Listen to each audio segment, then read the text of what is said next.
Killers of the Flower Moon, possibly Martin Scorsese's last movie, and he got De Niro.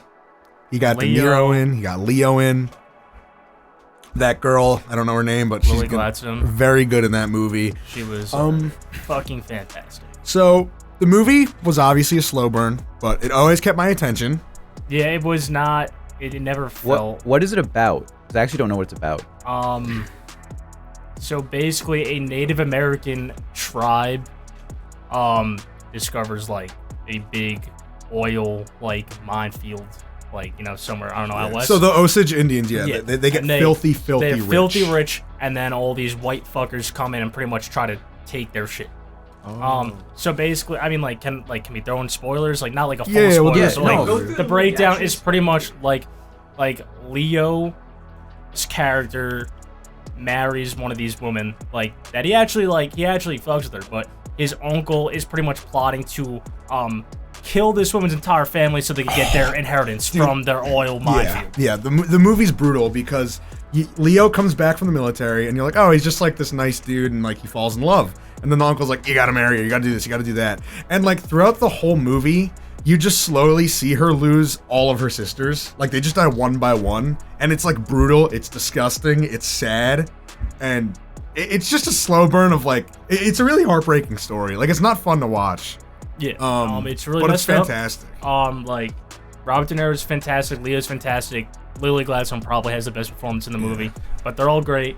And yeah, Leo and De Niro, they're just huge pieces of shit. They're just huge pieces of shit, but it's very good. And it was twisty because you don't know really who's doing it. You could suspect, but you think Leo's the good guy for most of the movie, and then they'll just show you him brutally murdering someone. You're like, oh my god, okay, so he is the bad guy.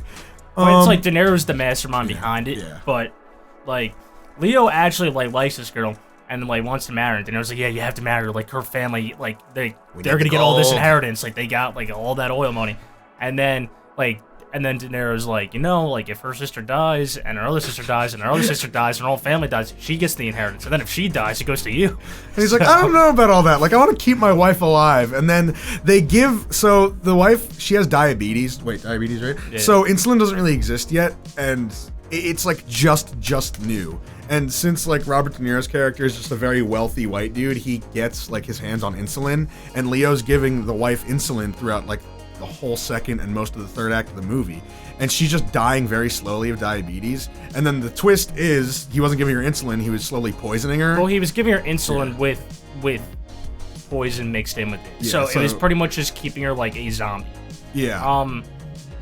I mean, it was just fun. It was all twisty, and the movie's pacing really reminded me of Oppenheimer because you had all the cool shit going on, and then they're like, all right, final act, court scene, and all the legal stuff. It followed a very similar structure to Oppenheimer, honestly. When we left the movie, Matt was saying this, within that 3.5-hour movie, there's really no scene where you're like, that didn't have to be in there. Sometimes you watch a 2.5-hour movie, you're like, this could have been done in 2 hours, or this could have been done in an hour and a half. All 3.5 hours of this movie actually were needed. Every scene was essential, and it felt like no scene was oh, you could have cut that. No, it was 3.5 hours. It should have been, and it did not ever bore me. It actually had my attention. Exactly. Sometimes you watch a movie and you're like, all right, this needs to meet Cleaver some scenes, and just let's get the pacing going.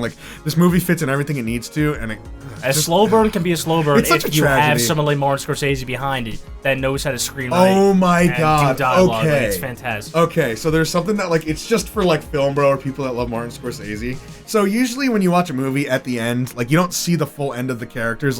They'll explain it to you, you'll read the title card, it's oh, this guy ended up here, this guy ended up here. So they do this live play at the end, and then this old ass dude steps on the stage, just Martin Scorsese, and he tells you into the mic what happens to the characters. And it's just it's a really nice touch, it's really fucking cute. This old ass dude that probably his last movie, he's just sitting here doing his farewell with one of his best movies. It's really sad when you put it like that. His farewell, it was just I was so happy when he just stood on that stage. I was like, oh my god, it's Marty. It's so funny how he's against the whole Marvel roller coaster thing, and then he cameos in his fucking movie, and he's like, yeah, this is my time. And I'm like, oh my god, it worked. Yeah. But honestly, solid 8 or 9 out of 10. I just loved it. I had such a good time. Yeah, no, the movie was fucking fantastic. That's really there's really nothing else. Like it's an old man slow burn movie, so it's not an exciting review. Like I don't know, like it's just really good. It's really good by one of the best filmmakers of all time, and it's a must see. Yeah. If you're a movie person, it's a must see. Yeah, and it'll be coming out on digital soon on Apple TV or something. So you don't have to go to the theater and like have to piss halfway through. But yeah, that's pretty much it. The theater experience was very good. So what's your number rating out of 10? I gave it a 5 out of 5 on Letterboxd. Oh shit. So like I truly think it's one of my favorite Scorsese movies. Yeah. Maybe not number 1, but it's top 5. No, it was beautiful, bro. Sure. It's definitely up there, just like 8 or 9, like super solid. Like there's like I can't think of anything bad to say about it. I really can't. Like the only like I see people on Twitter that were criticizing I forget his name. Wow, hold on. Leo? The Whale. Oh, Brendan Fraser. Yeah, criticizing his performance. I thought he was really good. He played a minor role. I don't think it was that bad. Yeah, no, I really can't think of anything negative to say about the movie. Like that's what, like 5 out of 5. But there's really nothing bad about it. Good experience. I think Leonardo DiCaprio was fucking fantastic, but I still think Cillian has the edge for best actor right now. Cillian's but unless I see something crazy within the next few months, I think Lily Gladstone's a lock for best actress or best supporting actress, whatever she goes for. Mm-hmm. Yeah, that's pretty much all I have to say. Just a beautiful film, bro.